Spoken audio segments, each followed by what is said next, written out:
1310 days on your Hang Seng grid sitting at 31, which is fear, and Bitcoin is currently trading at the 59.5k, still trading below the 200 EMA on a 4-hour time frame, and slightly above 200 EMA on a daily time frame. Again, trying to have a confirmation there, third green candle in a row, which is pretty nice, though it looks like a reversing doji, which is pretty bad. But again, on a 4-hour time frame, we're bouncing from a downtrend resistance there, so it's kind of working for us as a resistance. And same goes for 200 EMA, obviously on daily and 4-hour, but though it kind of trying to flip it to the support, which would be pretty nice. Again, we're still trading below the 60k range, which is also pretty bad, and on the other hand, we're kind of slightly trading below the middle of the falling channel, which is but kind of slightly at the bottom of the middle of that type of range of the falling channel daily time frame. But on 4-hour time frame is obviously the pretty much the most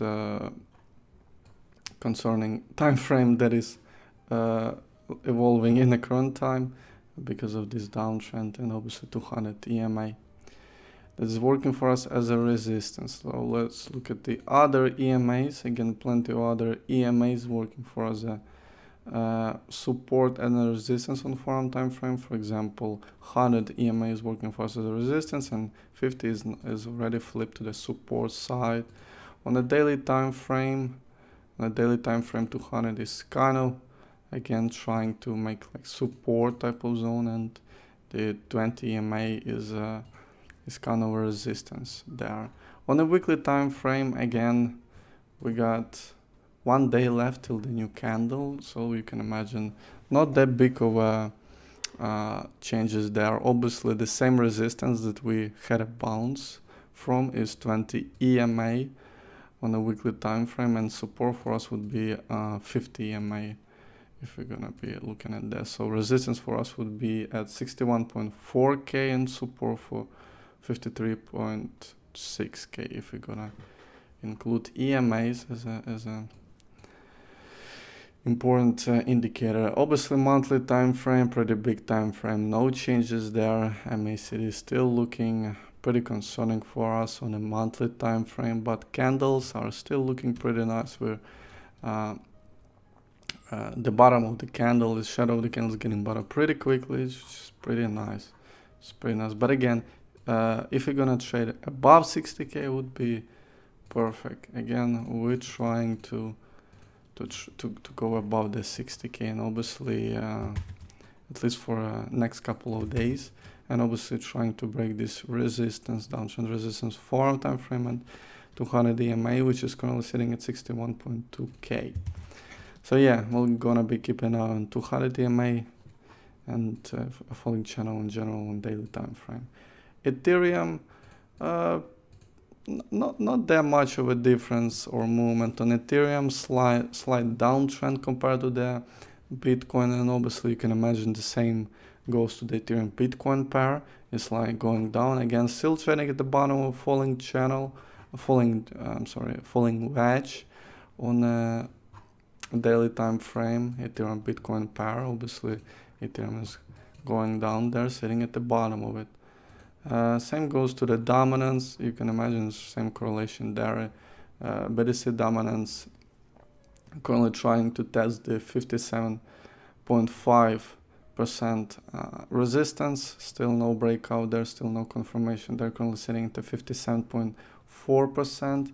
And obviously because slight surge in the BTC dominance, we're having a slight downside again in Ethereum dominance. Not that much, not that significant. 15.2%. The current support would be 14.8%.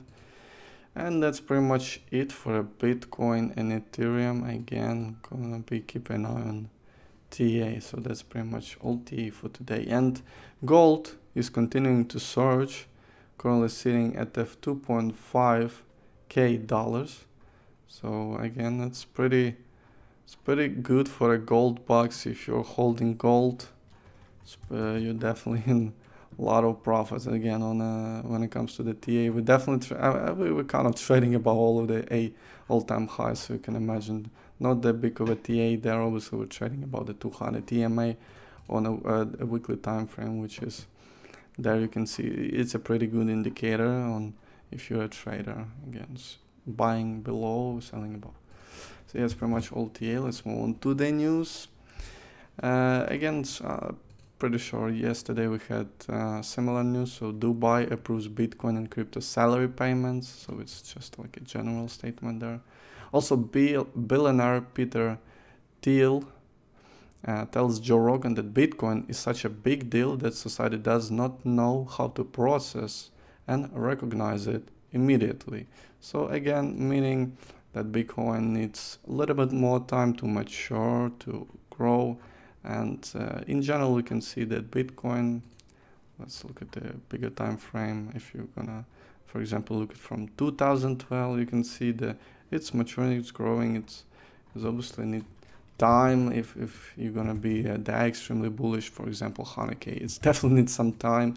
But we got plenty of time again till the next halving. We just recently had a halving, so we got plenty of time for that to happen. Also, in a recent news, I'm pretty sure like a week ago, EU Commission was threatening Elon Musk about his Donald Trump interview that he was doing on the X.com, Twitter. So now GOP House Judiciary rebukes EU Commissioner in letter for threatening Elon Musk over Trump interview. So now so Elon's now having some support from GOP, as you can imagine, which obviously should happen since he's getting such a big threat again, EU Commissioner. It's a pretty big one. And GOP saying that freedom is coming. It's just the typical stuff that I guess the US probably would say. So there's that. Also, X has closed its operations in Brazil due to threats of arrest by government officials for not obeying secret censoring orders. Again, it's pretty concerning things when it comes to the freedom of speech and the other things coming from the Germany. So Germany plans to allow policy to secretly raid the homes of citizens who view or share non-mainstream content on social media, which is again pretty concerning for when it comes to the freedom of speech. And again, when it comes to the freedom of speech, Bitcoin kind of solves it. When it comes to the freedom, I guess, out of the fiat, but in general, Bitcoin's freedom. It's pretty freedomly thing. Peter Schiff, again, now since gold is surging, we're getting some news, some articles about Peter Schiff. He's now definitely having some big quotes. So economist and gold advocate, or so-called gold bug as they call it, Peter Schiff has recommended that the Fed Reserve raise interest rates instead of cutting them, even if it leads to a market crash. He acknowledged that this approach would likely cause stocks and real estate to crash, result in a hard landing, and trigger a recession, emphasizing the potential severity of these market consequences. Again, if you're gonna look at the S&P, we're literally having a bounce again from a 200 EMA, slightly above it, but kind of in that range of 200 EMA on a daily time frame for a S&P. So we're kind of having bounce there and almost reaching a new all-time high. That's pretty much how S&P is bouncing. Again, on a recent sell-off, that's a lot of people was calling recession.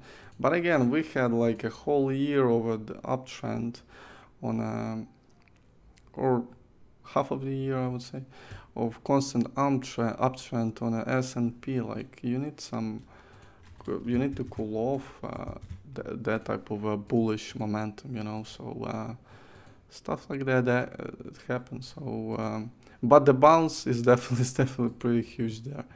Also on a news which is pretty positive for Bitcoin and crypto in general, Lemon, an Argentina-based crypto exchange and wallet, has received a license to allow fiat crypto interactions in Peru.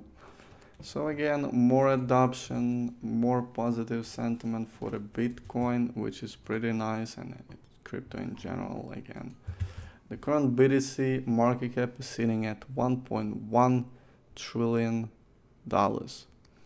Again, it's pretty big market cap, and that's a lot of adoption. It's a lot of liquidity sitting in just Bitcoin, and obviously crypto in general is sitting way above it, above the 2 trillion. So yeah, that's pretty much all news for today. We're gonna be keeping an eye on a daily time frame, on a falling channel, hoping for a breakout out of the like a middle of it, obviously breakout out of the downtrend resistance on a 4-hour time frame. Same goes to the 200 EMA on a 4-hour time frame. A new weekly candle, obviously hoping for it to be pretty bullish. The previous weekly candle was like a doji reversal, which was signaling pretty bullish momentum, so we're trading definitely above the previous candle, so that's pretty nice. On the monthly time frame, when it comes to the candle, looking pretty nice, concerning when it comes to the MACD, but pretty much it. Obviously hoping for a continuation of a bull run. So yeah, to the moon, to the moon, to the moon.